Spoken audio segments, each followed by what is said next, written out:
פסחים פרק ז' משנה י"א. כשנמנים על פסח, when you enumerate, you count the people of the Pesach sacrifice, יש לחשב מראש, you have to make calculation, שכל אחד מבני החבורה יוכל לקבל ממנו לפחות כזית בשר. You need to make sure that everybody is going to get at least a portion of כזית. מכאן אין נמנים אלא על החלקים הנאכלים שבקורבן הפסח. Therefore, you only count on the not by the kilo. It doesn't make sense. Then 50% you can't eat. It's bones and other stuff. Only on the things that you eat. ולא על העצמות והגידים הקשים. And you don't count the bones and the tendons which are hard. וכיוצא בהם. משנתנו בא ללמד. Our Mishnah comes to teach us. מה נקרא בשר ומה נקרא עץ לעניין אכילה. What is called meat and what is called bone when it comes to eating. כן דנה משנתנו בחיוב מלכות על שבירת עצם מקורבן הפסח. Also we're going to discuss in the obligation to get lashes if somebody broke a bone from the Pesach sacrifice. So, let's start. כל הנאכל בשור הגדול, any part that is eating in a big bull, כל חלקי הבהמה הנאכלים בשור הגדול, all the parts that you'll be eating when you're eating a big cow, שכבר נתקשו בו מה שאפשר להתקשות, means that it's already hard. Because sometimes when they're small, sometimes parts of the animal, when they're small, can be eaten. But when they're old, they become hard. Nobody eats them anymore. So he's going to discuss. So if in a bull, in a grown bull, it is eaten, then it is supposed to eat it. Yeah. יאכל בגדי הרך. You'll have to eat it in the soft sheep. ראויים הם לאכילה בגדי הרך שקרב לפסח. So therefore you have to eat all those parts you eat by a bull in a small sheep that you eat in Pesach. ובני החבורה נמנים עליהם, and it has to be counted, all these parts. אבל מה שאינו נאכל בשור גדול, but if you wouldn't eat it in a big cow, אינו נחשב כדבר ראוי לאכילה. It's not considered to be something that you eat. גם בגדי הרך, also in the sheep. הואיל וסופו להתקשות, even though now that you eat it, people eat it in the sheep because it's small, it's soft. It says you don't have to eat it. It's not part of the eating because you don't eat it in the cow, you won't eat it in the sheep. אף על פי שעכשיו הוא רך, even though now it's soft. ולכן אין עניינים עליו בפסח. So therefore you don't have to calculate it on the kezais to give to the people because this doesn't have to be eaten. You can throw it away anyway. You can leave it as a notar. It's not a notar even. It's not a notar. It's not a notar. It's like a bone. Well, like a bone. It's like a bone. So he's going to start discussing it. ראשי כנפיים והסחוסים. The head, over here it says כנפיים, but כנפיים doesn't mean wings. כנפיים means shoulders. We call כנפיים by a bird knafayim because they're the shoulders. That's why it is. We think it's because of the feathers. No. It's because it's called shoulders. Yeah. Kanaf, yeah. וראשי כנפיים והסחוסים, בגמרא מבואר, in the Gemara, סחוסים is the cartilage.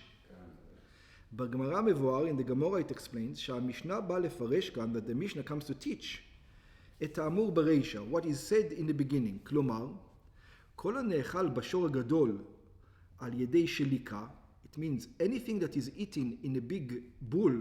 Now, usually these parts are hard, so how would you eat it? What? Those sinews, and not the sinews, the knafayim, I just said it, not the tendons, the white parts, like the nose, the cartilage. So cartilage, it's hard to eat. If you take it from the animal, it's hard, it's tough. So it says, what would they do? They will still eat it. But they can't eat it just like this. So they would boil it. They would put it in soup and it will become, soft, and then they will eat it like this. So because you're eating it in a bull, now you'll have to eat it in a sheep also. Well, you can have a shell. No, it doesn't matter. It doesn't matter. You don't have to leave a shell. In the sheep, it's going to be soft anyway. It can be eaten. So you eat it. Since you can eat it, since people eat it in the bull, you'll have to. The bull they eat it bebishul. I know. But but over here in the sheep, it's going to be much softer because it's a sheep and it's young. It's not hard yet. היינו שלאחר שמבשלים אותו הרבה, so by the bull you do have to cook it a lot.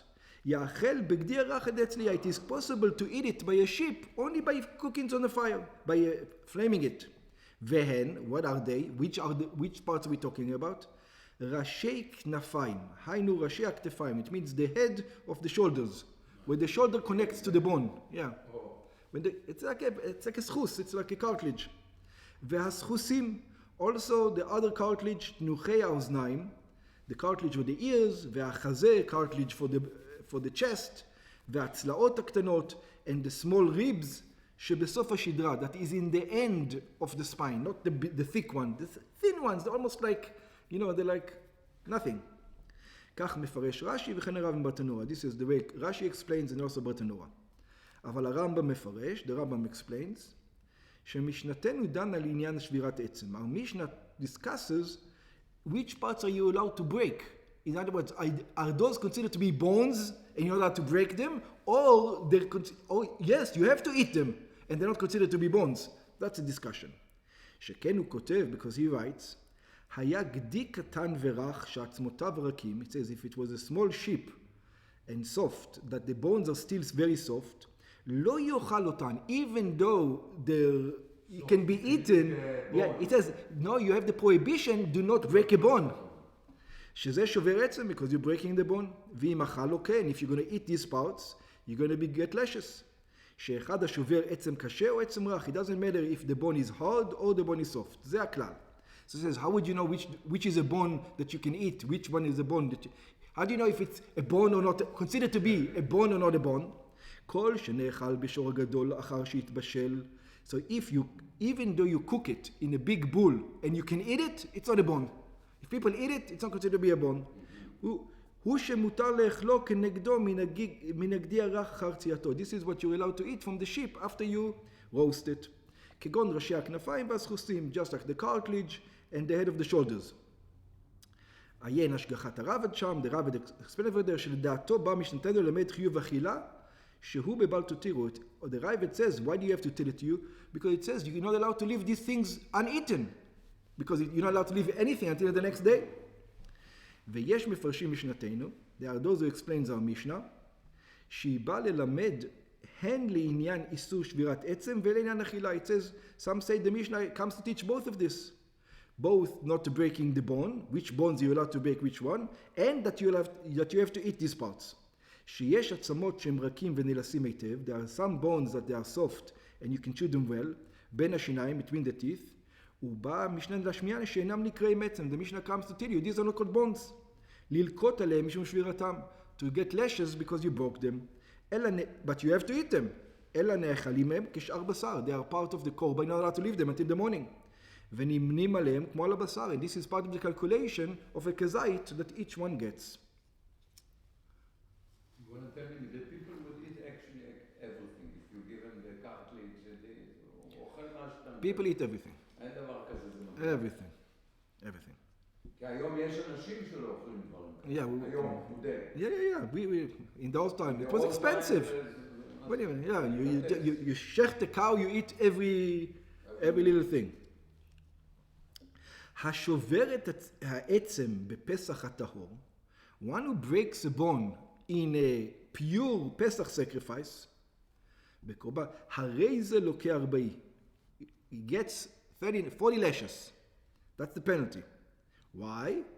משום שעבר על עליו ועצם לא תשברו בו. There's a negative commandment that says a bone you should not break in it. אבל המותיר בטהור, but what if you left? It says you have to eat it. What if you left and you didn't eat it in a sacrifice?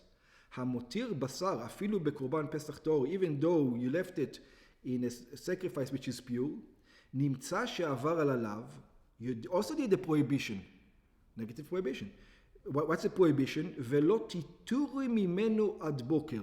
There's a prohibition, you should not leave it until morning. Or והשובר בטמא, or you break a bone in a Pesach sacrifice that became impure. וכן השובר עצם בקורבן פסח טמא, ויש מפרשים אפילו בקורבן פסח שבא בטומאה. Even if the Pesach itself is kosher, but you are טמא, כמבואר לעיל, like we explained above, אינו לוקה את 40.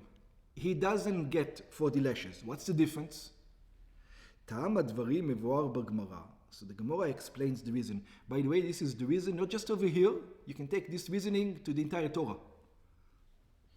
המותיר בטהור אינו לוקה. It says if you leave it over in a pure sacrifice, you don't get lashes. לפי שהלאו לא תותירו ממנו עד בוקר, because you have a negative commandment. It says do not leave from it until morning. Right?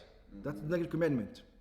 הוא לאו הניתק לעשה. It is a negative commandment that there's a positive commandment attached to it. It's a negative commandment, and then there's a positive commandment attached to it. What does it mean? כלומר, לאו שכתובה אחריו מצוות עשה. It's a negative commandment that afterwards, in order to redeem the situation, the Torah tells you what to do positive. What's a positive?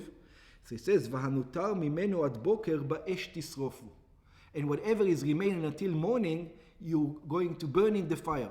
So every time there's going to be a negative commandment, and then there's a way to fix it. Yeah? By burning it or doing something else. Even though you didn't burn it, you still don't get lashes. Yeah? So every time there's a negative commandment, and then it is attached to a positive commandment, what to do with it, you don't get lashes. That's the rule. It's not the rule only here, it's the entire Torah. Lav hanitak la'aseh, it's called. Yeah, no lashes for lav hanitak la'aseh. A negative commandment that afterwards there's a positive commandment coming after it. Even if you didn't fix the commandment. Even if you didn't fix it. Yeah. וההלכה היא, and the law is, שלאו הניתק לעשה, אין לוקים עליו. And the law is that a negative commandment that is attached to a positive commandment, you do not get lashes. שכן בה כתוב לומר, because it says, אם עברת על עליו, it says if you transgressed on the negative commandment, קיימת מצוות עשה. Fulfill the positive commandment. And then, ואינך לוקה. And then you will not get lashes. ועוד טעם בדבר, and there's another reason. What's the other reason? שהלאו לא תותירו, and this is another reason that is in the entire Torah. You cannot give you lashes for not doing. I didn't do nothing. You can only get, yeah, you can only get lashes for inaction. You don't get lashes for going to sleep. I slept the entire time. Pesach came in, I went to sleep. I wasn't, God is going to punish me and everything. But there's no lashes because I didn't do anything. What do you want from me? If I go against the king, yeah, there's no deed. Yeah. That's another reason. Again for the entire Torah. ועוד טעם בדבר, another idea in the idea, reason for this idea, שעליו לא תותירו, that the negative commandment do not leave it until morning, הוא לאו שאין בו מעשה. It's a negative commandment that there's no deed in it, there's no action. שהרי המותיר אינו עושה כל מעשה בידיים, because you're not doing anything. וכל לאו שאין בו מעשה, אין לוקים עליו. And every negative commandment that there's no action in it, you don't get lashes. השובר בטמא אינו לקה. And if you break a bone in an impure sacrifice, Pesach sacrifice, you do not get lashes. Why? לפי שכתוב, ועצם לא תשברו בו. It says, and a bone you should not break in it. ודרשו בו, in it, in what? In a Pesach sacrifice. This is not a Pesach sacrifice. בפסח טהור מוזרים לשבירת העצם. Only if it's a pure Pesach sacrifice, there's the warning of not breaking bones. ולא בפסח טמא. And not in an impure Pesach sacrifice. And the Gemara says, בו בכשר ולא בפסול. In it, in a kosher one, not in a non-kosher one.